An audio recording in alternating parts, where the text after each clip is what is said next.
الدعم المباشر على السكن اللي قيمته كتوصل حتى ل 10 ديال المليون سنتيم مقدم من طرف المغرب للجاليه المغربيه وكذلك الناس اللي ساكنين في المغرب. كنظن سمعتوا بالخبر، ولكن التفاصيل ديالو غالبا ما عرفتوهمش او لا ما عرفتوش كيفاش تقدموا هذه المساعده هذه. السلام عليكم، كنتمنىكم بخير وعلى خير وفي احسن الاحوال.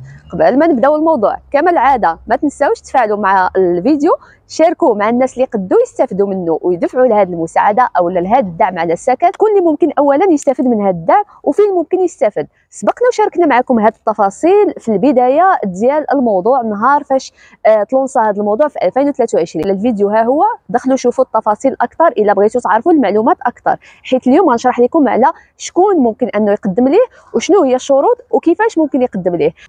هذه المساعده فتحوها نهار 2 في شهر 1 في 2024 عن طريق الموقع الالكتروني. الوزاره وحددت لهذا الغرض اللي هو www.damsakn.ma. غنخليه لكم هنايا وحتى نخليه لكم في الكومونتاريو الاول باش هكذا تقدوا تدخلوا ليه مباشره. واحد النقطه، هذا الموقع هذا عليه واحد الضغط كبير في هذه الايام حيت يلا عطلونسا نهار 2، وبالتالي خاصكم تبقاو تدخلوا على طول النهار، يعني في اي ساعه، في الصباح بكري، في الليل، باش هكذا تقدوا تشوفوا شنو فيه او لا كيفاش ممكن انكم تسجلوا. اولا شكون اللي ممكن يستافد من هذه المساعده ولا من هذا الدعم المقدم اللي هو كيوصل ل 10 المليون؟ اولا الناس اللي باغيين يشريوا الدار اللي القيمه ديالها كتوصل 30 مليون او لا اقل من 30 مليون، الدعم اللي غيستافدوا منه هو 10 ديال المليون سنتيم. والناس اللي بغاو يشريوا دار اللي قيمتها كتوصل ما بين 30 مليون حتى ل 70 مليون غادي يستافدوا من الدعم ديال 7 المليون سنتيم فقط. علاش هذا الفرق وهذا التفاوت؟ ببساطه الشخص اللي عنده الامكانيه يشري دار واصله حتى ل 70 مليون راه كتكون الحاله الماديه ديالو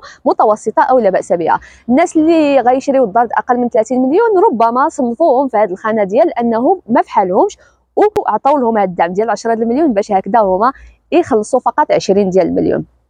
كيفاش ممكن اننا ندفعوا؟ كما قلت لكم خاصكم تدخلوا لهذا الموقع هذا تسجلوا فيه اولا كبدايه. ولكن الا انت اللي غتشري الدار، يعني خصك مثلا انا غنشري هذه الدار، انا اللي بغيت هذا الدعم هذا نستافد منه، غنسجل في هذا الموقع بالاسم ديالي، حيت كلشي التراميتيس غيكونوا بالاسم ديالك.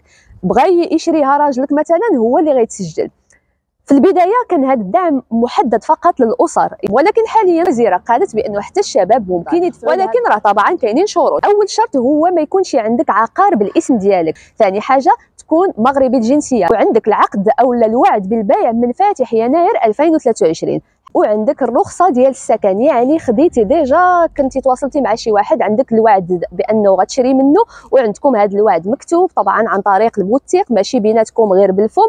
واحد الحاجه اخرى اللي يلا عاد زادوها اللي هي تحط واحد الرهان من الدرجه الاولى او الدرجه الثانيه. علاش هذا الرهان؟ باش في حاله ما اذا ما استوفيتيش الشروط او ما طبقتيش هاد النقط هادو اللي ذكروهم راه غادي يحيدوا لك ديك 10 المليون او 7 المليون اللي استفدتي منها.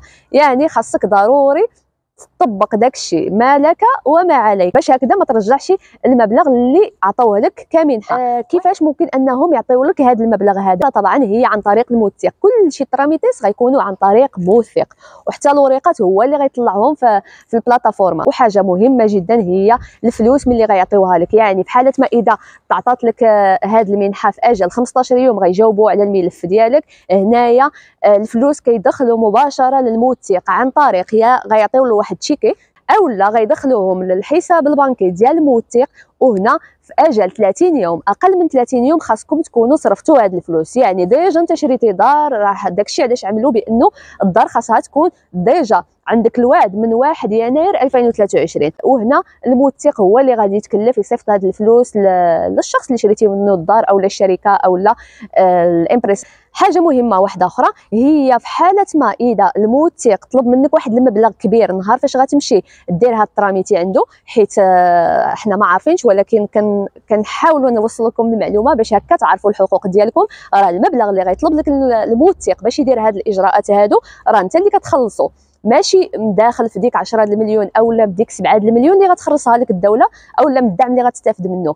انت خصك تخلص الموثق، والمبلغ اللي غتتفقوا عليه ما خصوش يفوت 2500 درهم. علاش؟ حيت الوزيره دارت واحد الاجتماع وبرمات واحد اتفاقيه شراكه مع الجهه المكلفه بالموثقين باش هكذا الثمن يكون موحد في المغرب كامل اللي هو 2500 درهم عوض 6000 ديال الدرهم سابقا. وكذلك ما تكونش كتستافد من شي مساعده عندها علاقه بهذا الدعم هذا، يعني في السكن، في اطار السكن مثلا ما عندكش شي منحه اخرى كتعطى لك من الدوله ولا من شي جهه معينه بخصوص السكن.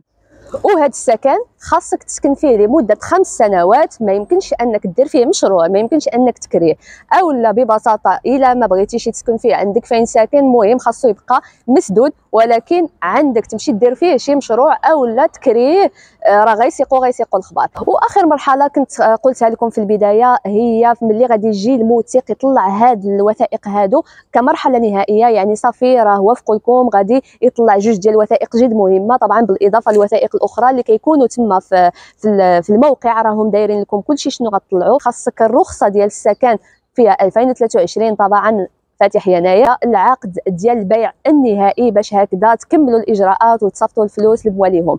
غنعاود نركز لكم على هذه النقطه او هذه الملاحظات ديال الاجل ديال صرف المال اللي غيتعطى لكم من قبل الدوله هو 30 يوم، ما يفوتش 30 يوم، حيت الا فوتي 30 يوم راه غتضطر انك ترجع دوك الفلوس حيت ما صرفتيهمش في الاجل المحدد. اللهم اني قد بلغت. كنتمنى انه الناس اللي فعلا كيستحقوا هذا الدعم وفي حاجه ماسه ليه يستافدوا منه فعلا، ندخل عليكم ان شاء الله بالصحه والسلامه والله يرزقكم اكثر من ما كتمنوا. تلاقاو في فيديو جديد وفي معلومات جديده من هنا لتما، الله يسهل على الجميع. السلام عليكم.